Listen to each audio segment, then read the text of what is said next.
So now we're expecting the Fed to increase the overnight rate by 0.75 points, maybe even 1 point. Can you just give us a quick 30 second to 1 minute explanation of how they are not related or directly related to mortgage rates? Because some people get confused on that. Yeah, that's a great question. I do. So for example, the Fed decision will be tomorrow. So there will be a Fed announcement tomorrow afternoon. They will say, well, we have raised, and everyone's expecting 0.75% to the Fed funds rate.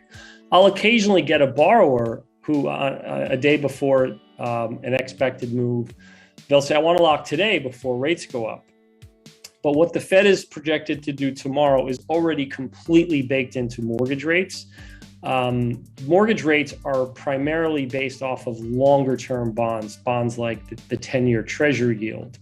And so what the Fed is doing with the short-term rate has no direct impact. What has a direct impact is the Fed expectation. The reason that we've actually seen rates come down in the last several weeks is because there is an expectation that by first quarter of next year, the Fed will actually start lowering rates again.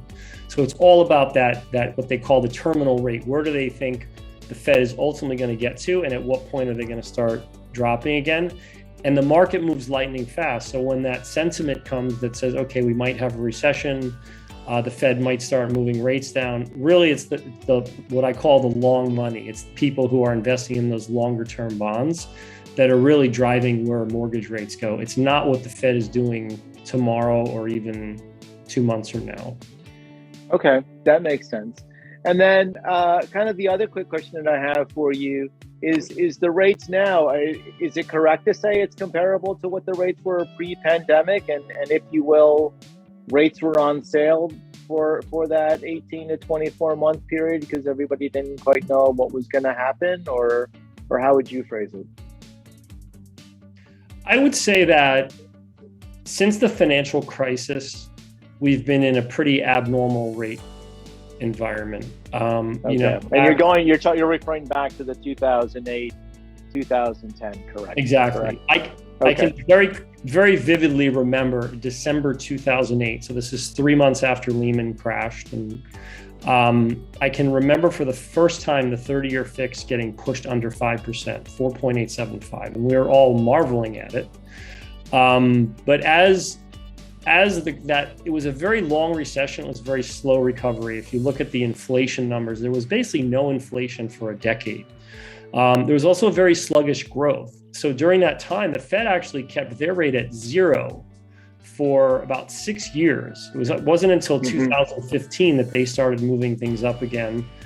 And you saw mortgage rates, 30-year fixed rates, basically in the fours, in the threes occasionally. There was a brief period where the Fed tried to raise rates in 17 and 18. But in 2019, they were, and I would say at the end of that cycle, the 30-year fix got to about 4.5, so not too far off from where we are now. So okay. I would say, yes to your question. I would say it's comparable now to pre-pandemic, right before the pandemic. But if you look back further, that 8-year period, let's call it 2010 to 2018, or 2009 to 2016, 17, rates were I would say abnormally low. And whether we're going to go back to that, we'll have to see. We have to see if after inflation goes away, are we going to have strong growth? We're going to have a tight labor market, or is the Fed going to have to get back to stimulating again? Okay. Well, thank you, John. I really appreciate the full context on it. This was definitely an advanced conversation.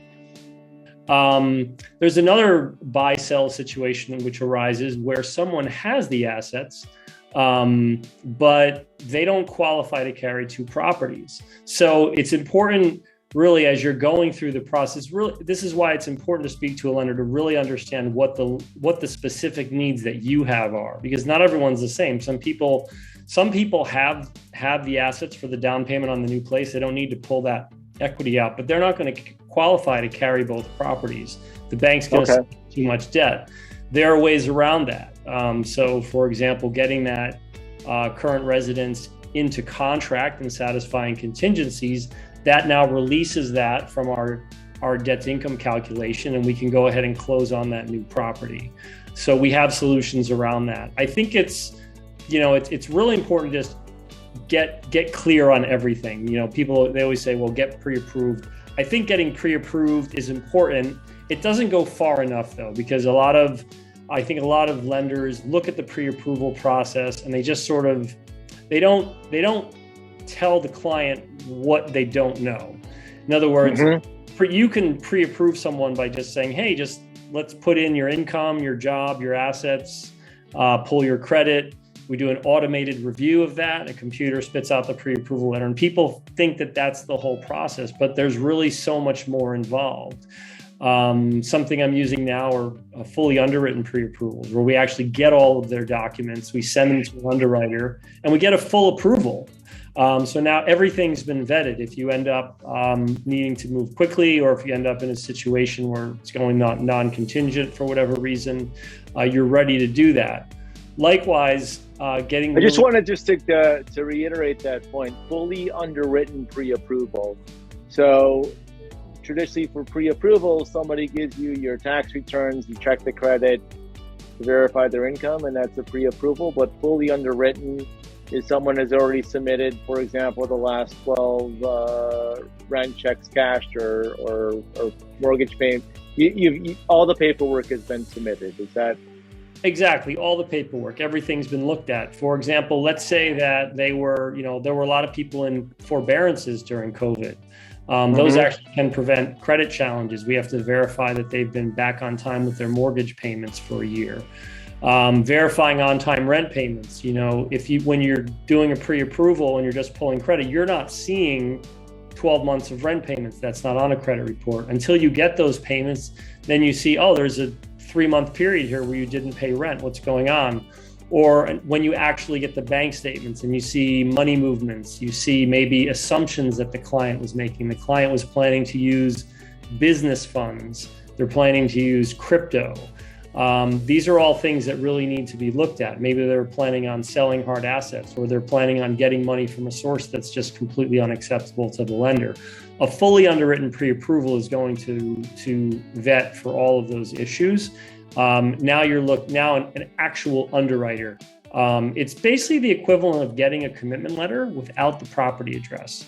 So it gives you a lot more confidence as you're both for the agent and for the client that this is real. The financing that's behind me is real. At that point, the only thing we have to look at is collateral. And Michael made some good points about collateral as well. We jump right on that as soon as possible. I encourage people, we try to review collateral beforehand, meaning the building, right? So as soon as the accepted offer's out there, we're trying to find out as much as we can. While Michael's doing his due diligence, we're doing our due diligence to determine, are there any factors? One of the things that really changed with Surfside is that every building that was pre-approved, that was approved with a lender. So a lender has a list, a huge database, all their approved buildings. Documents expire on those, so they have to be refreshed. But once the Surfside thing happened and the new guidance came out that lenders had to verify whether there were any structural issues or deferred maintenance that the building had been avoiding, essentially every building went back into unapproved status. So you can't really make the assumption that a building is going to automatically, if a lender hasn't looked at a particular building in the last, let's say, 8 to 12 months, they're going to be asking new questions. I actually brought a few of those questions because I think they're interesting. And these are specific lender questions that are out there. Is the board... Okay, yeah, give us some insight. I'll give you a few. So is the board aware of any current failed local, county, or state inspections? So maybe they failed some inspections. These are new questions. This wasn't being asked previously on condo and co-op questionnaires. Are there any regularly scheduled maintenance or repairs that have been delayed or deferred? If yes, provide a detailed explanation. Does the board have any knowledge of any adverse environmental factors affecting the project as a whole or any individual units? So they're asking these questions and they're looking to see if if the building has pushed off. Now, routine maintenance, not a problem. And routine maintenance is frequently done by assessment in New York City. So we're a different kind of market. The rest of the country, they're usually building capital reserves more aggressively. New York, generally, if there's something coming up that the building knows they have to do, they're going to do an assessment for it.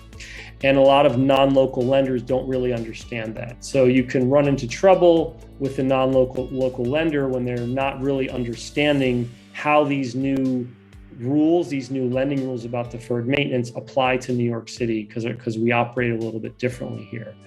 But yeah, I think it's really important to understand and just have all your numbers straight. Understand the product availability. We have at US Bank, we have a 90% financing, no mortgage insurance product. It's a fantastic product. You can borrow up to $1 million with just 10% down, and there's no mortgage insurance. So not only are you getting a better rate than the Fannie Mae rate, but you're avoiding the mortgage insurance that would go along with that rate. There's a lot out there. We do construction loans. Maybe you're buying something that needs to be fixed up a little bit, and you'd like to finance some of that renovation. We have a product for that. So it's a lot more than pre-approval. It's really understanding how your transaction is going to look. Where are you getting your assets? As Michael said, are you wanting to sell your equities in a down stock market? Probably not. There are alternatives to this, and it's really important, I think, for buyers to get clear, especially, as you said, Martin, in buy-sell situations, because that adds a second level of complexity. Wow. Thank you very much, John.